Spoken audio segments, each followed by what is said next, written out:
Hi, everyone. Welcome again to another Teacher Joseph podcast. Today, we're going to have a look around to see some stories about Andrew Mountbatten Windsor. We're also going to be reading through a story which came from Prince William about men's mental health, because Prince William, the King's son, has been talking about mental health this week, just about his own mental health. Well, if he's worried about family, this week, I'm guessing, isn't a good week for his mental health. In fact, I'm sure this isn't a good week for the mental health of Prince Andrew either. Sorry, the man formerly known as Prince Andrew. His title was removed some time ago, Andrew Mountbatten Windsor. And let me also say, when we're talking about mental health and role models, I'm not afraid to say, yeah, I struggle with my mental health sometimes. All men do. I think to be a man these days is particularly difficult, especially if you're a royal. I mean, I can't imagine what they're going through right now. I know they don't have the same lives as us, but let's have a look and see what's happening. I mean, I'm guessing Prince Andrew can't turn on the television without discovering and seeing his face on there. Let's have a little look. Right, let's begin. So you can see at the top there, there's a story which says the government is considering legislation to move Andrew from the line of succession. And we're on Sky News, okay? In case you're wondering what this is all about, Andrew Mountbatten Windsor, formerly known as Prince Andrew, was arrested formally by the police. Subsequently, he's been released, but they're still investigating him. The allegation or the suspicion is that he gave confidential information to Jeffrey Epstein about trade when he was working for the British government. You can see a very disturbing picture of him there. This is Andrew looking horrified. Social media have been particularly unkind, but a few reporters, one of them on the LBC I noticed, picked up on the fact that this is a very serious mental health moment for Prince Andrew. I mean, look at him, he's terrified. I'm not saying that excuses him. On social media, many people have been saying, oh, well, he deserves it. And many people have been speculating, because of his wealth, what will happen next. But the truth of the matter is, well, when your picture is on every TV channel in the world, I suppose, and on the front of every newspaper, of course, your mental health will dip no matter how strong you are.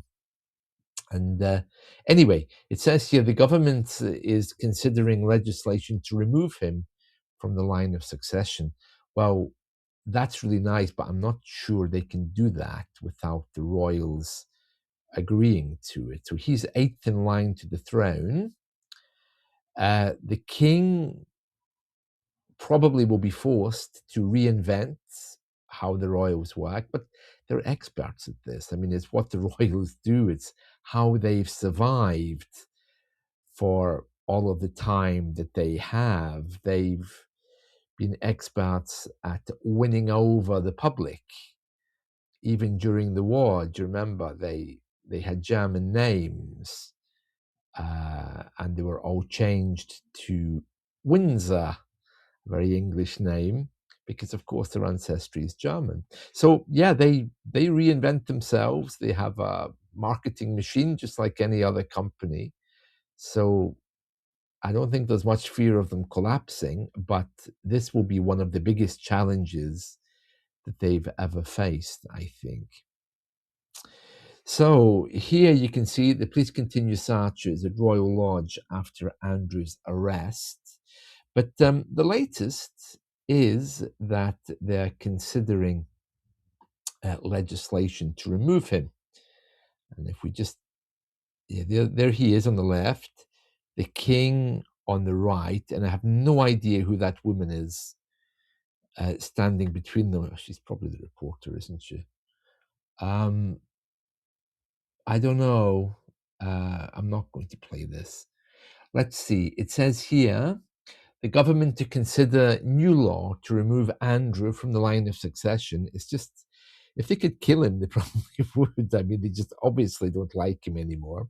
Met Police, Metropolitan Police, that's the Police of London, speaking to Andrew's bodyguards, his protection officers, to see what they know. Separate forces search his former home. So that'll continue until Monday. Andrew's sister Anne ignores questions. Yeah, she was at a factory and she just totally blanked reporters. She didn't want to talk about him. A poll shows strong support for Andrew to be removed from line of succession. Well, no surprises there, really. Andrew pictured as he's released. King's response recap.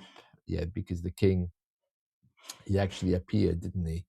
And said that the law must take its time to go through everything. We should point out, of course, that Andrew is still saying and has always said that he's innocent. So, nothing is proven. We're just speculating about his mental health right now. Who is she? Why is she standing there? Honestly, you'd have to have a strong opinion of yourself to place yourself between the king and Prince Andrew. Sorry, Andrew without the prince. It's just annoying me that she's in that photo because I think she's just the reporter, isn't she? A microphone there. Probably is. Right. So we're talking about the mental health. Now, as I mentioned earlier, the mental health of royals. And Prince William this week has been in the media saying how he deals with mental health. He supports mental health charities. He gives a lot of money to them. But he was giving an interview saying how he deals with mental health. I mean, he doesn't have any huge problems, but of course, being a royal, he's under a lot of pressure. And well, after yesterday with his uncle getting arrested, it's not looking good. And I'm sure that's added to his worries. So maybe we can say that Andrew Mountbatten Windsor and Prince William, I would imagine they both have a lot of things on their mind. He didn't really say why he worries or why he has mental health issues, but right now I'm sure his uncle has something to do with it.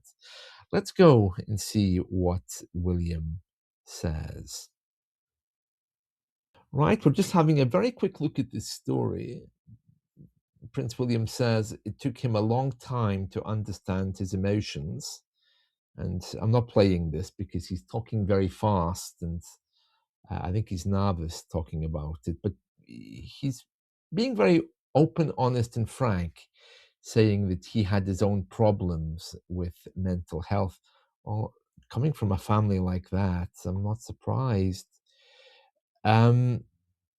He says he thought it was a real national catastrophe about male suicide. It's the biggest cause of death for young people between 20 to 34 in England and Wales.